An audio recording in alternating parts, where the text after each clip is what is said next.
perut tuh membesar, jadi seperti hamil dan tidak simetris. Yang kedua, bisa terjadi perdarahan pada saat menstruasi, jadi darah mensnya lebih banyak dari normal. Yang ketiga, nyeri pada saat haid. Dan yang keempat, bisa menyebabkan sulit untuk mempunyai anak pada pasangan yang sudah menikah.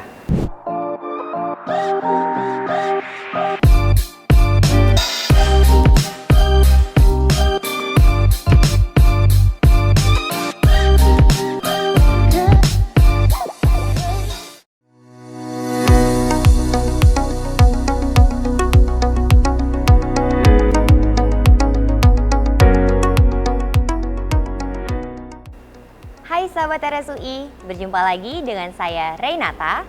Pada hari ini saya bersama dengan Dr. Cepi Teguh Pramayadi, dokter spesialis kebidanan dan kandungan, konsultan fertilitas. Hai Dok Cepi, apa kabarnya? Baik Mbak Renata, apa kabar Mbak Renata? Baik. Alhamdulillah baik banget. Dok, terima kasih ya atas waktunya. Pada kesempatan kali ini kita akan membahas tentang penyakit di organ reproduksi wanita, yaitu mioma uteri. Yuk kita tanya langsung ke Dokter Cepi. Dok, jadi apa sih sebenarnya itu miom uteri?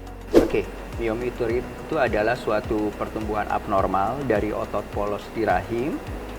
Penyebabnya biasanya tidak diketahui secara pasti, tapi kebanyakan kasus merupakan suatu tumor jinak. Dan kasus ini lebih banyak pada usia reproduksi, Mbak Renata. Oh gitu ya dok ya. Lalu untuk penyebabnya apa saja dok? Penyebab pastinya sebetulnya masih diteliti, tapi pada kebanyakan kasus bisa disebabkan karena hormon estrogen yang sangat tinggi. Yang kedua dari obesitas atau overweight, dan merokok, minum alkohol itu pengaruh. Pada pasien-pasien dengan bekas sesar itu bisa menyebabkan timbulnya suatu miom.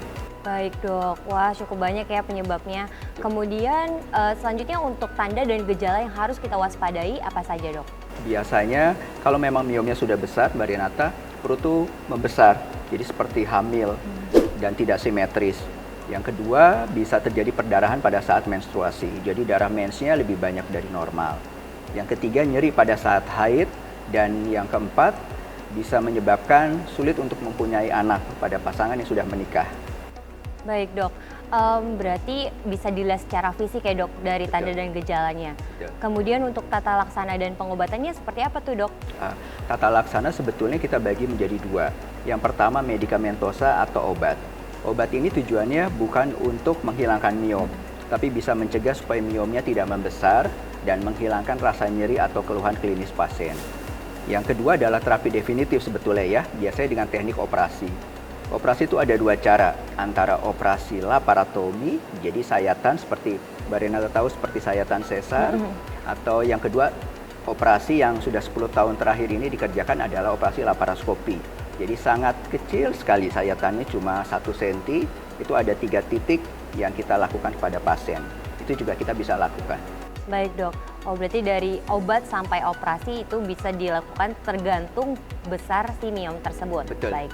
Selanjutnya bagaimana dok cara pencegahan agar kita tidak timbul penyakit miom uteri tersebut? Ya, karena sayangnya miom itu secara statistik bisa terjadi pada 2 dari 10 wanita, sehingga semua wanita usia reproduksi itu wajib melakukan pemeriksaan, terutama pemeriksaan USG setiap 6 bulan sampai 1 tahun sekali.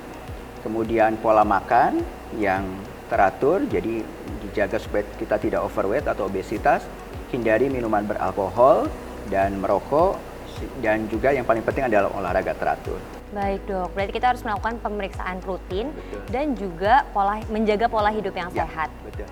Terima kasih ya dok atas penjelasan yang sangat detail. Terima kasih Mbak Renata. Demikianlah sahabat RSUI tentang penyakit miom uteri. Jika dirasa sahabat RSUI sudah memiliki tanda dan gejalanya, segera berkunjung ke RSUI. Jangan lupa subscribe, like, dan share video ini.